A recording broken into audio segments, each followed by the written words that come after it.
Welcome. We're actually very excited to get started. Clippers have retooled. They've brought in Brook Lopez and Chris Paul, John Collins from Utah, while Norman Powell was excellent all season. Bradley Beal is a 3-level scorer. We're looking forward to this team coming together and growing together and seeing if we can do something special. What is your understanding of the endorsement deal that you had with the company, Aspiration? I don't deal with the conspiracies or the clickbait journalism that's going on. 3 to shoot. Kawhi for the win. Harden! Clippers win! Earlier today, the Clippers announced that Bradley Beal underwent season-ending surgery on a fractured hip. One person is not going to make up for Brad Beal's absence. With the team sitting on a 5-16 record, Chris Paul posted on Instagram that he was being sent home from the Clippers road trip. The team is parting ways with the 12-time All-Star. Just wasn't a good fit. Clippers are going to win for the first time, and I really don't know how long. A win is a win. Ooh, ay. All right. Season, of course, started with the big expectations in LA. Things have not gone as planned for the Clippers. Good news is they're looking for their 3rd win in a row tonight. Not so good news. They're 8-21 headed into it. I don't even know where to start, Dwyane. What is the identity of this team? Yeah, I don't know where to start neither. I mean, some of my favorite players are on that team. Same. I love watching Kawhi. I love watching, James and Chris Paul when he was there. I think that's the thing. When you look at the Clippers this year, you look at it and you say, okay, guys, like, what is the identity? What can we depend on every night that we know we're going to see, right? And that's not just we know James and Kawhi are going to score 20 to 25 plus. But for the other guys, what can they lay their head on? What do they know that they're going to get every night? And so I don't see the sense of urgency that you need, especially when you're an older team. You don't have time to get into games late or start slow. You have to have a sense of urgency from the beginning. And so that leads to me to say, where's the accountability at? Is it accountability over there? Is it accountability in that locker room? Are we going to accept 8-21? I know they're playing better of late, but there's accountability in that locker room. Who is the leader? I think that's what they had Chris Paul for. I think for him coming there, he wanted to be the leader, be the guy that can hold people accountable. And I think it just rubbed people the wrong way. Throughout his whole career, he's always been a guy that leads his team, get them going, and try to win games. They didn't like it, but I think also with the second unit, they're all older guys. Like, why would you get rid of Norman Powell for Bradley Beal and Chris Paul that's older, where a guy that's younger, that was giving you 20 points a night, almost on the edge of being an all-star. So I think they wanted the Chris Paul of the old that can get those guys, Brook Lopez and all those guys, John Collins, those guys shots, and it just didn't work. So leadership seems to be a thing that is coming up. But, of course, they have guys on this team that are incredible offensive talents, Kawhi, James. What are their leadership styles, and what do you feel like maybe is falling short so far? I think they're just two guys that go out there and leave it all on the court. As far as being vocal, I don't think that's their game. But, and they're playing pretty good individually. Outside of them and the way they play, it doesn't really serve the rest of the team. They're our older team. We look at a team like San Antonio or OKC that can just move the ball around and multiple people can attack the rim and do different things. These people are really heavy on James and Kawhi, which slows the game down a lot, which we see. It's hard for them to score sometimes in the fourth quarter because in this game, you can't do that for 4 quarters. Well, you got to be able to get some easy shots. Like, they don't want to play fast. They never want to get out in transition. So I think that hurts. And we know how special James and Kawhi is, but do you want to go through a set defense every night in the fourth quarter and late games? That's a tough shot. You got to leave James with a step-back three or get into the paint and trying to find guys. So I think they got to do a better job of that.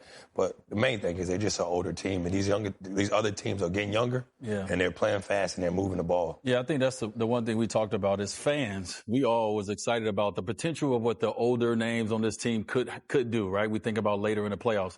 But is the organization, the franchise, do they have the same expectations? When you think about getting rid of a Norman Powell, bringing in older players, like, we're supposed to get a little younger with the older guys, and we get older. That's not necessarily the recipe. Yeah. Well, Kawhi and James scored a combined 70 points on Tuesday against the Rockets. That's the most they've combined for this season. So maybe things are looking up. And we're glass half full. They're going to get their buckets. They're going to get their buckets. We will have Clippers and Blazers later tonight on Prime. But first up, it is Kobe White and the Bulls taking on the Sixers. Chicago trying to make it 5 wins in a row tonight. I vote Kobe for best hair in the NBA. Hoop State. Okay, there. No way from. Oh, best jacket. Okay, Stan. I vote Stan for best jacket in the NBA. Yes, Stan glowing. Little Christmas shine, all that and much more up next. He don't even believe he wore that. sets up a screen. Giddey races to the basket, fires it out. Vooch hits the shot. Gucci Mane for three. Gucci Mane steps up again. The grizzled veteran steps up and hits the biggest shot of the season. Oh, my goodness. Elizabeth, I'm coming again, Elizabeth. Oh, Lord. Oh, it's the big one, Elizabeth. The Cardiac Bulls again. Bulls and Sixers meeting again tonight. Time now for Same Game Parlay presented by FanDuel. Let's get to it. Tyrese Maxey, third in the league in scoring. How many points will he have tonight, Dwyane? Well, this is not breaking news because he does average 31 points a game, but I have 35 points tonight because a guy can go downhill all night. He can score from anywhere on the floor, so he's giving me at least 35 tonight. All right, Josh Giddey, second on the Bulls in scoring. How many points for him against the Sixers? He got to get 20 tonight. He got to be the guy that beat a floor drill and get down to the paint. So he's going to knock down a couple shots, so I got him getting 20. All right, I'm going to stay here with you. How many rebounds for Andre Drummond? 10. That's all he want to do is get 10 rebounds and 2 corner threes. All right, jumping over to the Bulls front court. Rudy, how many rebounds for Vooch? I'd say because that's what Drummond wants to do, I'm going to go right below his average of 9. I'm going to give him 8. Okay, there you have it. It's last call for the FanDuel Happy Hour. Head over to the app now to unlock your exclusive NBA awards. FanDuel Happy Hour is every Friday from 6 to 7:30 only on the FanDuel Sportsbook app. Your Friday night tip-off starts on FanDuel. All right, let's stick here with Chicago. And can we make some noise for Josh Giddey? Career high in points, rebounds, and assists this season. What has he shown you this year, John? A straight floor general, man. He's been great out there. I think in OKC it was tough for him to have the basketball in his hand with Shea. But look at it right here, man. Throw the ball here, get a split action, goes down here, true point guard, find the guy in the corner, wide open three. Come right here. Just get a pick and roll, a small hesitation. He's just trying to make the low man come over. Low man's late, find Vooch, nice little floater. And right here, I love this part right here. Get a rebound. He's setting the offense. He's telling the guy to cut through. Go through, get out the way. He's trying to find his shooter in transition. Knock down right here for Kobe White.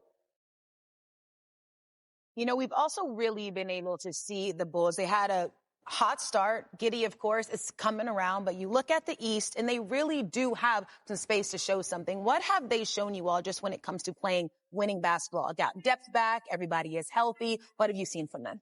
Well, I mean, just like you said, I think the biggest thing is they do have a lot of depth, right? They have a lot of youth on that team and a lot of depth. And you've seen them. They started off real hot early when they had all their bodies. They have a lot of guys that's been missing. They haven't been able to be in that rhythm and that flow that they need to be in, but they have not let the season go. And they still have guys making steps up throughout this year. It really is that time where we are figuring out if people should be all-stars. Josh Giddey.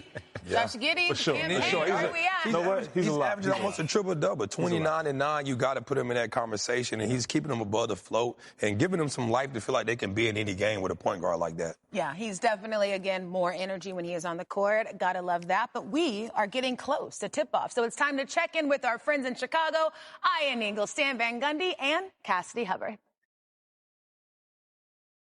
Hey, Taylor, it's game night on Prime. Holiday time in the Windy City. And two contenders in the Eastern Conference going head-to-head tonight at the United Center. Yes, it's the house that Jordan built, and it's all dressed up. The Philadelphia 76ers taking on the Chicago Bulls. Second of 3 meetings, and we've got it for you right here on Prime. And welcome, everybody, courtside. Ian Eagle along with Santa Van Gundy and Cassidy Hubbard. We hope everybody had a terrific Christmas. Some may have enjoyed more eggnog than others, but we're ready to go tonight for the 76ers and the Bulls. Stan, you've got two teams that have played well of late, but in different ways. The improved defense of Philadelphia and the wide open, exciting, electrifying offense of Chicago. Yeah, they're the second fastest paced team in the league, and they've gotten healthy now. And as they've gotten people back, you see what they've done in the last 6 games. The highest scoring team in the league at 129 a game, shooting the ball well, attacking the paint, and they're led by that guy right there, Josh Giddey, who does it all with this team. Block shot there, knocking down shots at 20 a game, 9 rebounds, 9 assists. The only other guy doing 29 and 9 is Nikola Jokic. He's got 7 triple-doubles. He has kept this team afloat. Moments ago, Cassidy with Josh Giddey. Thanks, Ian. Josh, you guys have found some rhythm during this 4-game winning streak, especially on offense. What has allowed you guys to click and open things up a bit? I think our defense has picked up. I mean, obviously, when you're losing games, everything gets magnified. And I thought after I lost in that stretch, we really watched film. It was a long session. We looked at what we needed to get better at. And I think our defense has started turning into offense, getting out in transition and running. So that's when we feel we're at our best. And it's an important thing, for how we play. Speaking of running, second in the league in pace, but on the other side, Tyrese Maxey can speed things up as well. So how do you make sure that you're dictating how this game goes? Yeah, I mean, defensive transition is going to be big tonight. Obviously, Maxey's a tough cover, and he loves to get out in transition and run. So, when shots go up, we've got to be able to get back, stop the ball, load guys up, make them see crowds. So they're a tough team. Maxey's a tough cover. They got lots of guys over there that can make plays. So, when shots go up, we got to be ready to get back. Thanks for your time, Josh. Good luck. Back to you, Ian. All right, Cassidy, thanks very much. In addition to being a snazzy dresser and having a beautiful basketball mind, Stan is a connoisseur on boy bands. He loves the Backstreet Boys. But tonight we've got the Backcourt Boys. Stan, you want it this way, don't you? Absolutely right. These guys, both under 25 years old. Maxey can get to the rim at will, but he's also great at creating space for this three there against an outstanding defender in Bridges. And then VJ Edgecombe makes all the little plays, getting on loose balls, rebounding, getting steals. But like Maxey, he can get to the rim, and he's got the strength to finish. A lot of people comparing VJ Edgecombe at the start of his career with our Dwyane Wade at the start of his career. D. Wade, what do you see as the possibilities or the similarities between VJ Edgecombe and your game? Well, first I see that jacket you got on, Coach. It's throwing me off in the studio, but it looks incredible. You're right. I do. Very early on when I came into the league, I didn't have a bag. I didn't need to use it. I just used my speed, my quickness, and my strength. And so when I see VJ, guys, I see VJ going downhill. The game is obviously open. It's more spread. And so he's a guy who, once he plant that left foot, he's going to the top of the roof. But just his ability to go downhill, beat his guy, beat that first guy, and then from there, he takes off. He's incredible. I think one thing that Coach mentioned that we don't see is he does the little things. When I first came in, I didn't have the ball in my hand a lot. Who's that, I had to learn how to do the little things. There we go, downhill, dunk on him. That's what we gonna do. And so a lot of similarities in just going downhill, being fearless as well. He's a fearless player. He probably jump a little higher than me, but he's sure? the fearless is in there.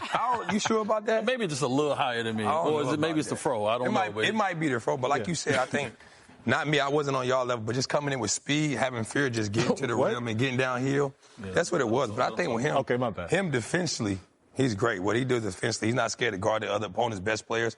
And like you said, he's working on making catch and shoot threes. And the floor is so much space that he don't have to do too much. He has an all-star point guard in Maxey that making the game so much easier for him. What I love about him more than anything is he's mature. He goes out there, he knows he's getting to the basket. He's going to make the right plays. He's going to play defense. He's going to do things a lot of young guys don't do.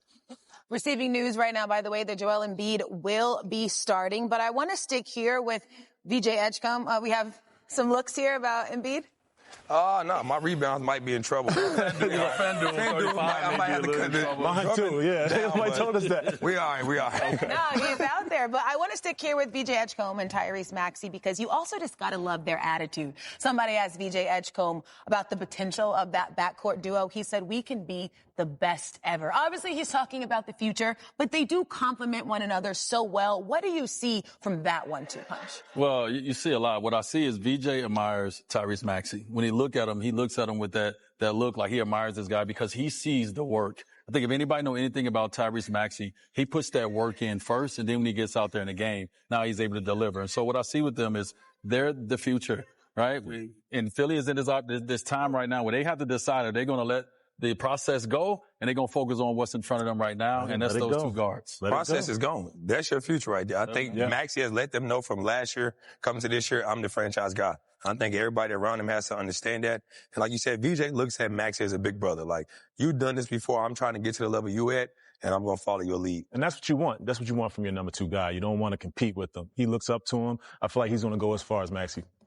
We're also, of course, seeing Paul George play a bit of a different role, but he is really coming into his own and starring in that role. Yeah, I think with Paul George, I think when he left the Clippers to come, he wanted to be the third option. He didn't want to be number 2 or number 1. He said, hey, I'm not the same Paul George I've seen before, all-star, a great two-way guy. I'm coming in to be here to average about 16, 17. I might have a flashback game where I go get you 25 or 30, but this is the role he wanted when he signed with the Sixers, and I think he's happy with it. Now, Embiid, Maxey, and PG have played just 3 games together this season, and the Sixers have lost all 3, but Maxey and PG played 10 games together with a 6-4 record. So we'll see what happens tonight. Thanks for watching NBA on Prime pregame presented by CarMax.